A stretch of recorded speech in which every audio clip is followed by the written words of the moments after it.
A bullet hell MMO?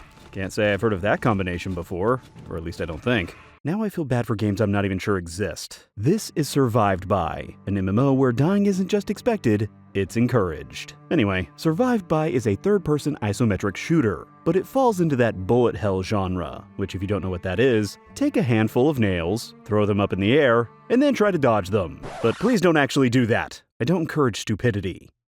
Most of the time. Starting off, you'll be given a quick tutorial teaching you how the game works. Move with WASD, click to attack, right-click to do a special attack once you build up enough power, energy, stamina, whatever the hell you want to call it. And that's basically it. There's really not much to playing Survived By. You'll choose from one of a few classes, 3 of which you'll have immediate access to. The others you'll have to buy or work to unlock. The game promises that there's nothing you can buy that you can't earn by simply playing the game.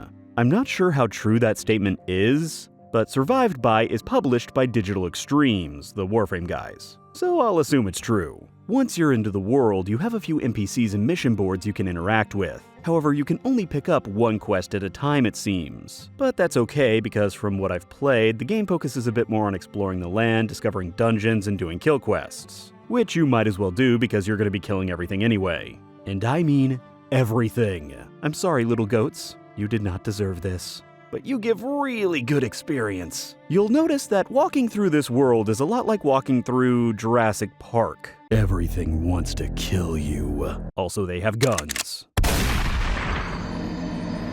This genre is often described as bullet hell. However, I've played a few games in this genre, and frankly, Survived By seems more like a bullet annoyance than a bullet hell. At least for the first few tiers. I'm not sure how hard it gets later on. I found it did get a bit harder when I hit the desert area, but even then I didn't have much of an issue dodging everything that came at me. Even bosses, the enemies you might think would give you some issues, didn't seem to pose much of an issue. In fact, I think the ones I fought were actually easier than the stuff I fought in the open world. What's up with that? As you kill stuff and complete dungeons, you'll gather silver, crafting materials, and new equipment, which you can then use to break down for more crafting materials to make new weapons and armor. This is where I've seen most of the major complaints about the game. Crafting new items, especially in the upper tiers, takes quite a bit of time. However, you can spend some real money currency to speed it up. Now, I haven't played long enough to personally experience this, but I don't consider waiting times to be a big deal. I've been playing MMOs for too long, I think. You have to wait 30 minutes for your item to craft? I used to have to wait that long just to regen my mana, so shut up!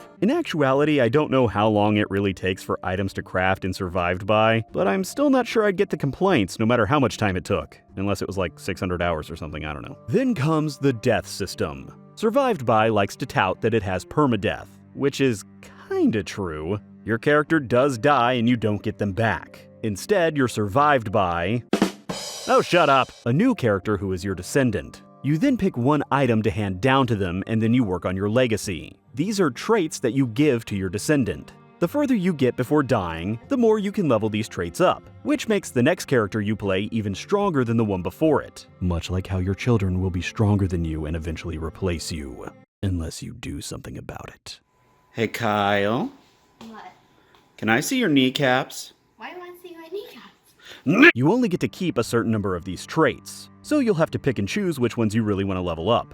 I think this is a pretty interesting system and is luckily one of the defining features of Survived By. It's where most of the game's depth comes into play. That's actually my main complaint about Survived By. It's not exceptionally deep. You basically hold down your left mouse button and occasionally hit your right mouse button. Other than that, there's not much to do. Don't get me wrong, I actually find the game to be some fairly mindless fun. And that's not a bad thing. Not every game needs to have systems upon systems upon systems upon systems. Instead, they can just concentrate on what makes the game fun. Killing things. But I don't foresee people sticking with the game for that long. At least not right now, there's just not enough here. Although I could be wrong, wouldn't be the first time. Also, this is early access, so things could change, but I don't see that happening. Right now, I feel Survived By is banking on the challenge aspect of the game to keep people coming back. And while I'd like to think that'll work for a while, I'm not sure it's enough. I mean, it does work for Dark Souls and bullet hell games, but I don't know. With Survived By's lack of depth,